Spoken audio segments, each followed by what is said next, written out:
15वीं शताब्दी वो अहम समय था जब भविष्य को नया स्वरूप देने वाली शक्तियों का उदय हो रहा था।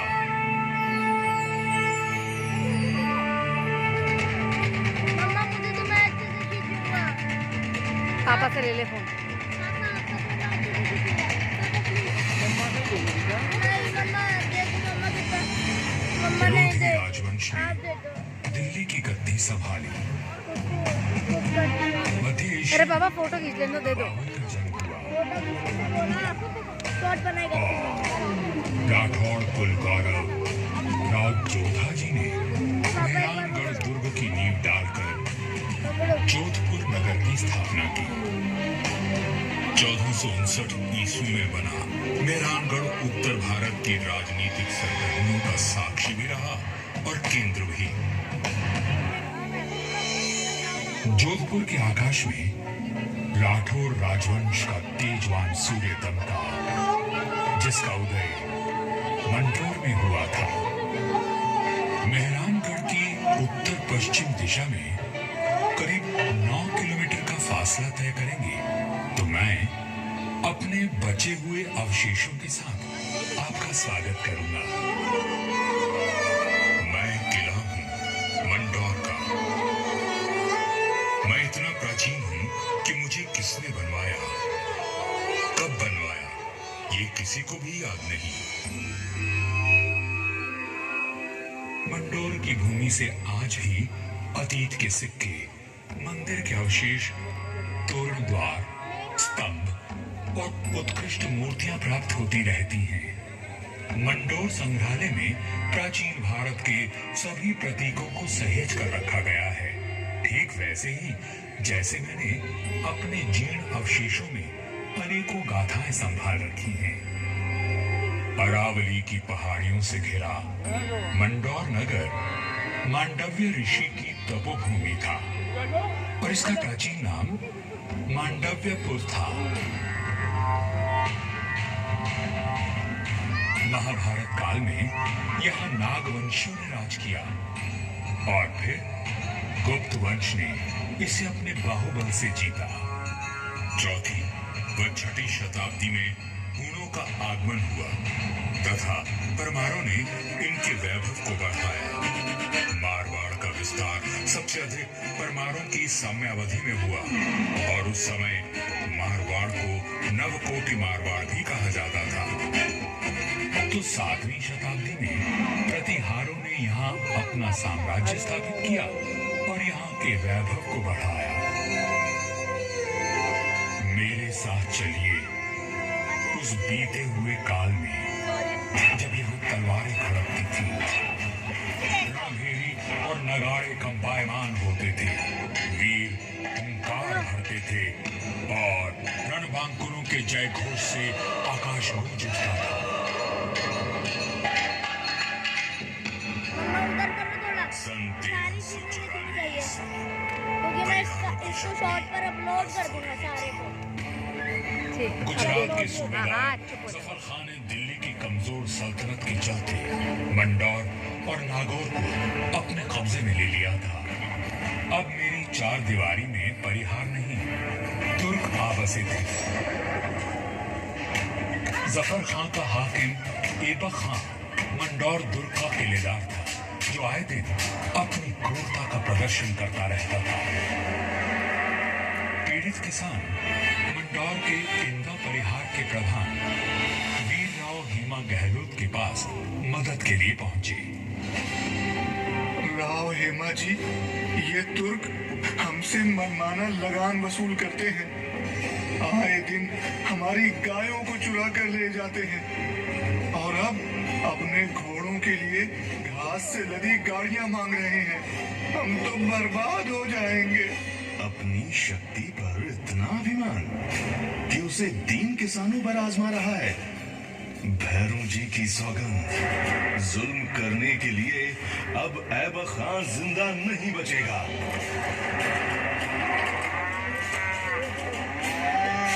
शक्तिशाली शत्रु से लड़ने के लिए बल और बुद्धि से वार करने की योजना बनाई गई। घास की कई 100 गाड़ियां तैयार की गईं और हर गाड़ी में हथियार लिए योद्धा छुप कर बैठ गए।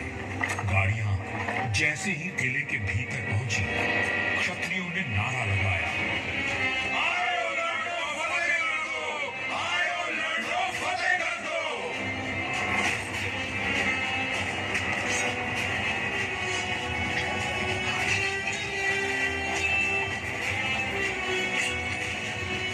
इस अचानक हुए प्रहार से तुर्कों को संभलने का अवसर भी न मिला।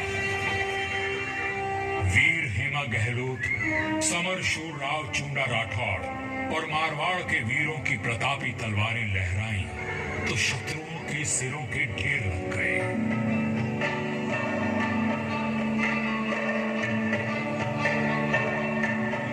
इसी जीत की याद में आज भी मंडौर में राव महोत्सव मनाया जाता है।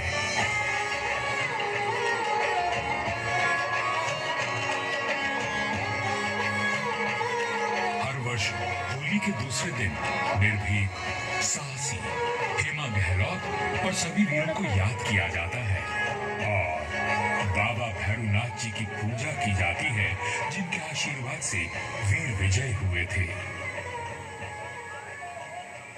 मंडौर विजय के बाद भी इंदा परिहार का मन अशांत था, क्योंकि ये नगर शत्रुओं से घिरा हुआ था। तब उन्होंने शक्तिशाली राठौड़ वंश को राज सौंपने का निश्चय किया। इंदा के मुखिया राय धवल ने अपनी पुत्री का विवाह राव चुंडा से करवाया और दहेज में मंडौर का दुर्ग दे दिया गया। राव हेमा गहलोत ने राव चुंडा का राज तिलक किया और भाटों में मंगल गान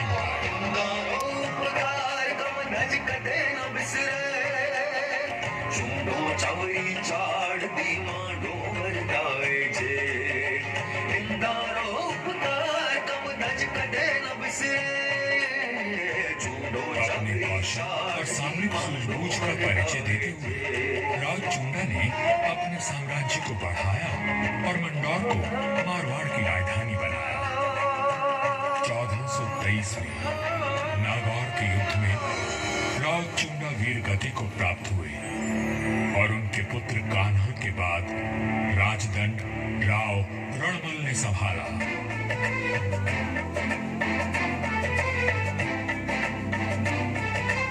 मारवाड़ और मेवाड़ में घनिष्ठ संबंध थे, परंतु मेवाड़ नरेश राणा कुंभा के कान भरने लगे।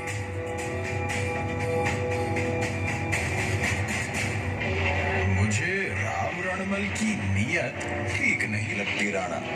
वो आपका राज हड़पना चाहता है। वह सिर्फ एक पक्ष को देखते हैं, दूसरे पक्ष से तो उनका कोई मोह नहीं। एक मधुर संबंध में संशय और अविश्वास का विष घोल दिया गया था।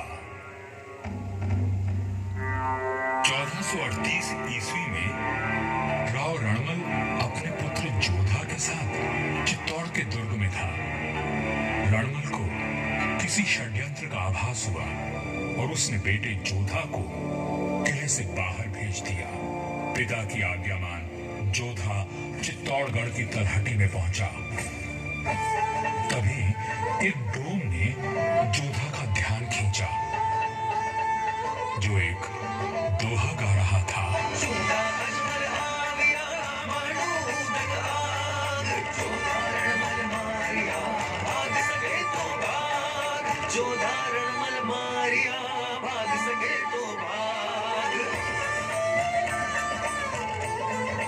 राणा कुंभा के निर्देश पर चुंडा ने राव रणमल की हत्या कर दी थी।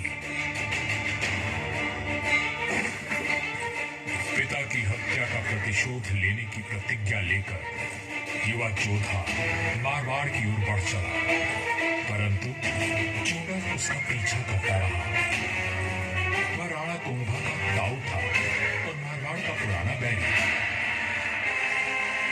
काल बनकर मेवाड़ की विशाल सेना जोधा के पीछे पड़ी थी और वीरों का वंशज अपने 700 स्वामी भक्त लड़ाकों के साथ उनसे जूझ रहा था। विपत्ति के हर बवंडर को साथ कर जब जोधा मंडोर पहुंचा तो उसके पास केवल 7 सैनिक बचे थे, पर चूंडा यहां भी आ पहुंचा।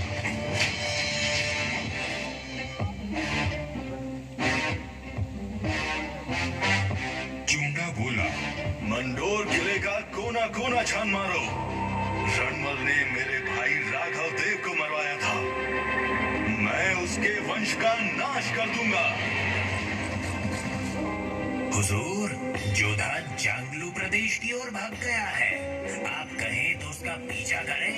रहने दो, वहां रेतीले टीलों में भटक कर वो खुद ही मर जाएगा। तुम राणा कुंभा के पास संदेश भिजवाओ, मंडोर पर अब हमारा राज है। पिता की निर्मम हत्या की पीड़ा और राज खो देने का अपमान लिए जोधा भटक रहा था। हर ओर शत्रु घात लगाए बैठे थे, पर जुझारू जोधा ने आस और विश्वास नहीं खोया। 15 वर्षों तक संघर्ष और अथक प्रयास करने के बाद जोधा ने दुर्भाग्य को जीत लिया। चूंडा की मृत्यु हो चुकी थी और मंडोर को राज जोधा ने फिर से जीत लिया था। समय बदल रहा था और देश पर विदेशी आक्रमणकारियों का संकट घिर आया था। ऐसे में एक दूसरे से लड़ने के बजाय मारवाड़ और मेवाड़ ने संधि कर ली।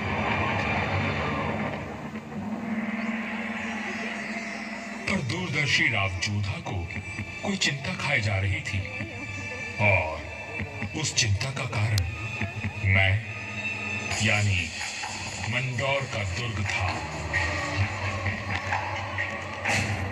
किस सोच में डूबे हैं राव जी? अपने आसपास देखो, क्या दिखता है? आकाश, जंगल, पहाड़ियां। ये पहाड़ियां ही मेरी चिंता है। कई सौ साल पहले ये काफी ऊंची थी और किले तक पहुंचना कठिन था, पर भारी वर्षा और धूल भरी आंधियों ने इनका कद घटा दिया है। राव जोधा की बात पीड़ादायक परंतु सत्य थी।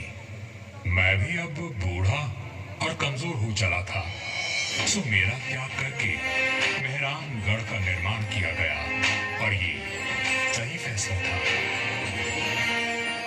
भारत में जब मुगलों का आगमन हुआ तो राठौड़ राजवंश ने उनसे सीधी टक्कर ली और हार माने बिना संघर्ष करते रहे। इस सब में मेहरानगढ़ ने प्रमुख भूमिका निभाई। जोधपुर का इतिहास प्रेरणादायक वीर गाथाओं से भरा हुआ है।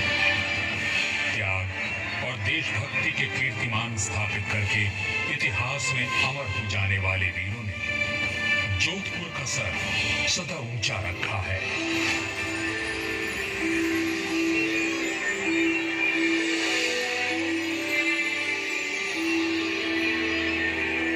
इस धरती पर जन्मे सपूत अपनी भुजाओं में इतना बल रखते थे कि मातृभूमि की रक्षा कर सके।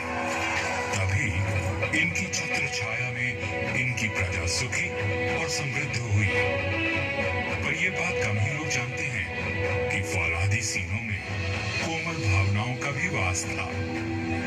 राजधर्म का पालन करने वाले तलवार के धनी इन रणधीरों के मन में नवसृजन और कला के प्रति प्रेम भी बसता था, जिसका प्रमाण आज भी उपस्थित है और इस धरती का सौंदर्य बढ़ाता है। महाराजा अजीत सिंह जी को उनकी सृजनात्मक ऊर्जा और निर्माणों के लिए याद किया जाता है।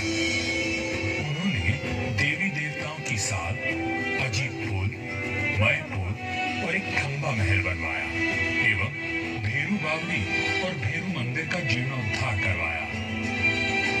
उन्होंने अपने पिता महाराजा जसवंत सिंह जी के भव्य देवल का निर्माण भी करवाया, जिसके विशाल स्तंभों एवं गर्भगृह का अलंकरण दर्शनीय है। सभा मंडल का दृश्य पौराणिक आख्यानों का स्पष्ट दर्शन देता है। प्रस्तरों पर उत्कीर्ण भाव भंगिमाएं शिल्पकला का श्रेष्ठ उदाहरण है। महाराजा जसवंत सिंह जी द्वितीय ने मंडौर को दर्शनीय बनाने पर विशेष ध्यान दिया। उन्होंने ने मंडोर बाग में 100 से अधिक प्रजाति के वृक्ष लगवाए जो उद्यान की अहमियत को और अधिक सुंदरता प्रदान करते हैं। बंद करो थोड़ा। 1896 ईस्वी में महाराजा सरदार सिंह जी ने मंडौर के बाग को और संवारा।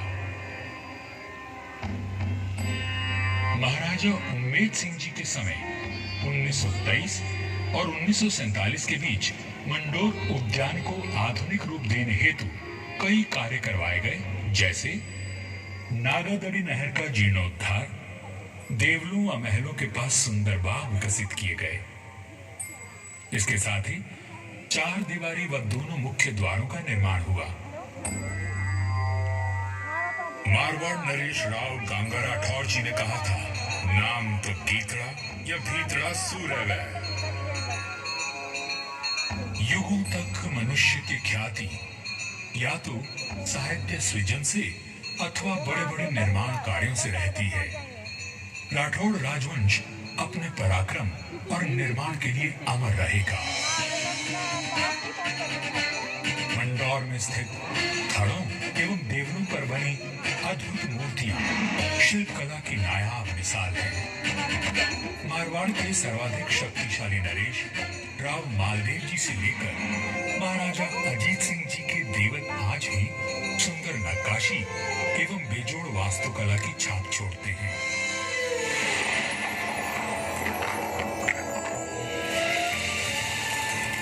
महाराजा अजीत सिंह जी के देवल का निर्माण इनके पुत्र महाराजा आवे सिंह जी ने संवत 1793 में शुरू करवाया, लेकिन इसे पूरा उनके प्रपौत्र महाराजा भीम सिंह जी ने संवत 1856 में किया।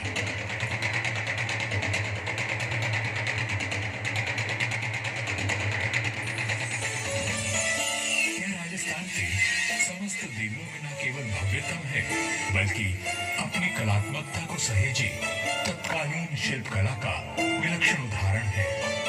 4 भव्य द्वारों एवं 4 सभा मंडपों से सज्जित यह देवल शैव धर्म की महत्ता को दर्शाता है।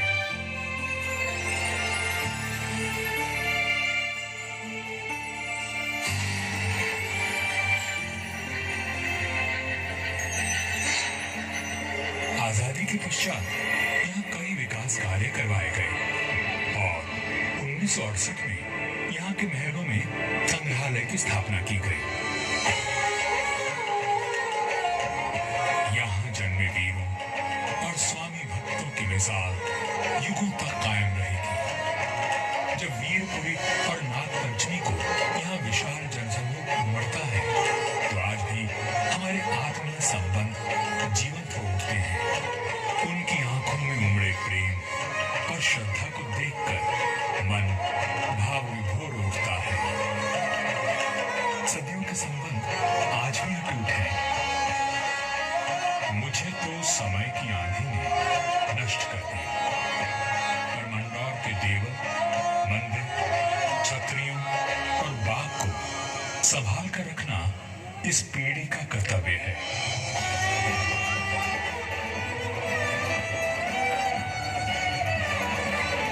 मंडौर दुर्ग है साक्षी, करता गौरव गान, कैसे कैसे वीर हुए, थी कैसी उनकी शान।